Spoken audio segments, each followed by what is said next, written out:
Alright everyone, welcome back to round 3 of the racing statistics, race simulation season. I'm back on comms again. Thank you for joining. It's the Portuguese Grand Prix, of course, at Portimao. We've had Bahrain, we've had Imola. Max Verstappen leads 40 points up top, just ahead of Mr. Lewis Hamilton. Carlos Sainz in P3 as well, ahead of Valtteri Bottas. And then Sergio P5, Charles 6, and Fernando up there in P7. So, here we are in the Algarve, beautiful part of the world. I've been to Portugal once, I've been to Lisbon. That was the last holiday I actually went on before the world changed, as we all know it. But anyway, look at this map. This is a beautiful little track map. I love Portimao. Look, it's got everything. It's got the character. It's got the undulation, the elevation change. I know it's the buzzword at the minute, but as we see again, Mazepin is leading out qualifying. It looks like, yeah, it's going out in reverse championship order at the minute. So Nikita's out first from Lance, George, Giovinazzi, Raikkonen, Tsunoda, Ocon, Gasly, Vettel, Latifi. Look at Nicholas Latifi's right up there. Norris, Ricciardo, Mick Schumacher, should I say? Fernando Alonso, Charles Leclerc, Sergio Perez, Valtteri Bottas, Carlos Sainz, Lewis Hamilton, and Max Verstappen. So, Mazepin's the first to set a quick lap. Who's going to lead? Because the problem with the one caveat with Portimao is that it is a bit slippery. The surface still isn't quite where I think the drivers want it to be. It's difficult for them to attack. But this is what I mean. It's a challenging circuit. We've got, in the first 3 races, we've had Imola and Portimao. And you've got all these drivers. You've got Daniel Ricciardo, Sebastian Vettel, Fernando Alonso, all these drivers who are not necessarily new to F1, but new to their teams. And these tracks are difficult tracks, even if you're properly hooked into your cars. But anyway, Mazepin, first to set a time, goes slower than Stroll, obviously. We'll see the times tumbling in now. We'd expect that as the session moves on, it's difficult to judge actually just from looking. I feel like Alonso's right behind Mick Schumacher here. Maybe he's getting impeded. Is he getting impeded? Has Fernando been impeded here by Mick Schumacher? It's difficult. Lando is currently up top. Charles takes it though from Sergio. Here we go. Valtteri's nowhere. Charles. Tell you what, Max Verstappen is Sergio Perez on pole again. I think that's his second pole position so far of this season. I think he put it pole in the first race. Blimey, I'll tell you what, there's a few upsets if we look through the lineup here. So it's Sergio Perez from Charles Leclerc, Lando Norris, Nicholas Latifi. Go on, Nicholas. What a legend. From Max Verstappen, Lewis Hamilton, Carlos Sainz, Sebastian Vettel, Pierre Gasly, Valtteri Bottas, Yuki Tsunoda, Esteban Ocon, Daniel Ricciardo, Kimi Raikkonen, Antonio Giovinazzi, Fernando Alonso. I don't know why I've tried to say all of their names, first and surname.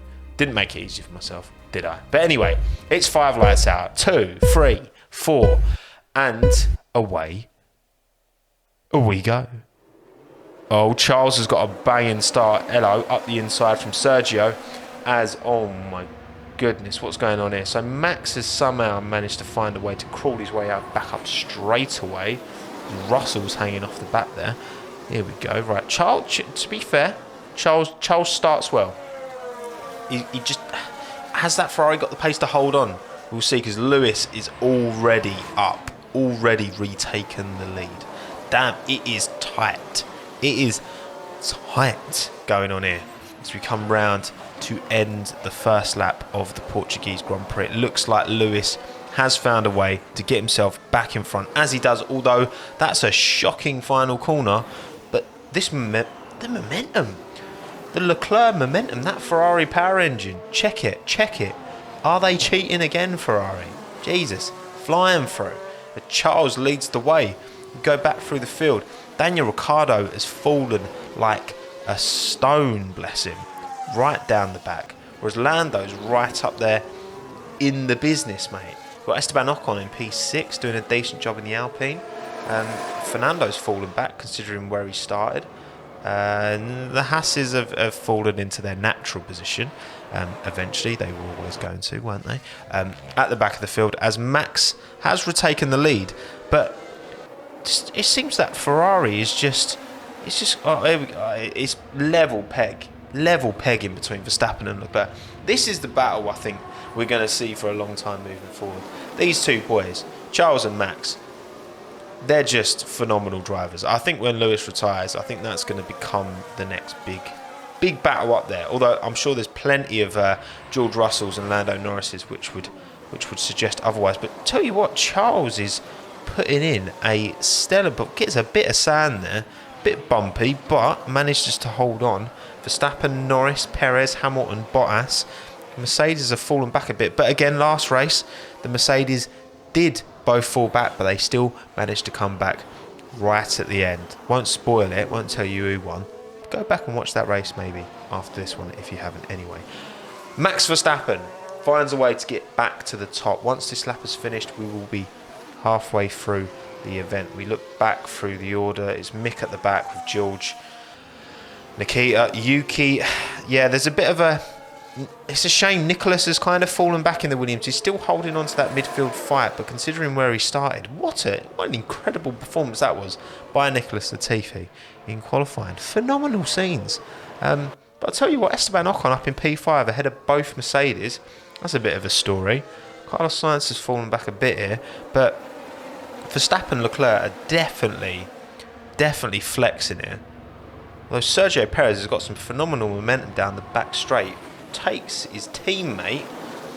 Tell you what, these Red Bulls are looking dangerous. If Charles slips up here, mate, they're gonna be on for the kill. How about the Aston Martins? We haven't really talked about them. They're just kind of in the middle. Vettel and Stroll, 11th and 12th, not really, nothing particularly special. George is really struggling at the back, as Charles is once again pulling out a bit of a gap. He's like, he pulls out a little bit of a gap and then they close it up a bit, but then he pulls it out again. Phenomenal driving by the young Monegasque man. Lando's holding on to that. Daniel's got back up to P8, considering where he was at one stage. That's pretty decent, you got to say. As Charles leads, going into lap 6 of 8 at the Portuguese Grand Prix. Tell you what, this is up for grabs. Sergio's up there. Now, Max has fallen back a bit. I was about to say Max is ready to jump, but tell you what, Sergio's doing what Red Bull want from that second seat.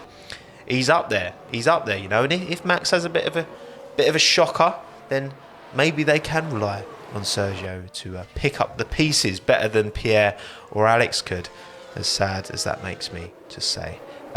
Anyway, there's Haas has had an absolute mare. Mick Schumacher's had an absolute mare at the back there. Almost binned it off of that corner. Charles still maintains this lead. Charles, Sergio and Lando have pulled out a little bit of a gap here now to Verstappen. Max has got to pull something big out of the bag to get a result here. The Mercedes as well made no real impetus on this race, you know. They really haven't, they just haven't performed today. It's shocking considering, you know, the late. I mean, look, I wrote them off last race and they came back late on, so maybe, but nah, surely that's too much of a gap now. But Lando and Sergio have closed it right up now to Charles as we come around to start the final lap of the Portuguese Grand Prix. What's Charles's exit like? It's not bad, although Sergio is catching. I'll tell you what, here we go. There's a battle out front here. It's tightened right up. Oh my, okay, Sergio's technically ahead. Charles got a bit more momentum coming through. Sergio Perez takes the lead of the race, but he's on the inside. Can Charles get a better line? Oh, Sergio's kept that pace though. Tell you what, oh my word, this is tight. It's Ferrari versus Red Bull. We haven't seen these two teams battling at the front without a Mercedes as well. Ever, really, have we? Let's be real. I mean, not for a long time anyway. Sergio up the inside. Charles, can he get the cut back? He's just ahead. Charles has got to keep this momentum. Charles, if he loses this, he'll be fuming with himself. But I think Charles is going to have the momentum to the line. He's going to hold it ahead of Sergio Perez from Lando Norris, Max Verstappen. Bottas, Ocon gets Sainz and Hamilton at the line. There's nothing in that. And then Russell and Mick Schumacher bring up the rear. Fair play, Charles Leclerc, mate. Tell you what, he led that pretty much from start to finish. It was very tight at the end there. Sergio kept him keen, but Ferrari got it done. Well done, Charles. Carlos up there in P7 as well. So Ferrari get the most constructors points. Max and Sergio, though, decent day out for them. The Mercedes, 4th best constructor this weekend. Not great, but here we are. The standings. Max leads the championship from Lewis Hamilton. Charles Leclerc joint on 41 points each. So Max has pulled out a bit of a gap there, even though he finished 4th that race. Sergio Perez gets the P2, puts him up to P4 with 36 points. Valtteri Bottas 5th. Then Carlos, Lando, Fernando, Mick Schumacher up there in P9 in the Haas. Obviously didn't work out for him today, but that first race at Bahrain was a banger. Daniel Ricciardo P10, Esteban Ocon, Latifi, Gasly, Vettel, Tsunoda, Raikkonen, Giovinazzi, Russell, Stroll. Strolly Poos is down there. I'm sorry, Hayden, if you are watching, he's not doing bits in this alternative reality, I'm afraid, my friend. And Nikita Mazepin, of course, bringing up the rear. And then in terms of the constructors, again, Red Bull got a nice little cushion over Mercedes there, and Ferrari right up Mercedes' chuff. So it's very close at the top. Ferrari very much established themselves as the kings of the midfield so far. McLaren just aren't there. But obviously you've got Haas with 10 points as well. Mick Schumacher delivering earlier on in the season. That might be the only points that they get all season. Let's be real, because it doesn't tend to go too well for Haas. But there we have it, everyone. Thank you very much for tuning in. That was good fun. Me just waffling for 11 minutes and 40 something seconds straight. Hope you enjoyed. Don't forget to subscribe to the Racing Statistics channel and check out next week's race. I can't even remember. Oh, it's Spain, isn't it? Of course it is. And yeah, don't forget to drop a like on the video as well and leave a comment maybe on your thoughts. Is this a more exciting championship than the real one? Because we have been blessed this year with a real life racing. But yeah, my name's been Tommo. It's been a pleasure. Thank you again for having me, Racing Statistics. I can't even speak. And I'll see you on the next one. Cheerio. Adios. I'm done.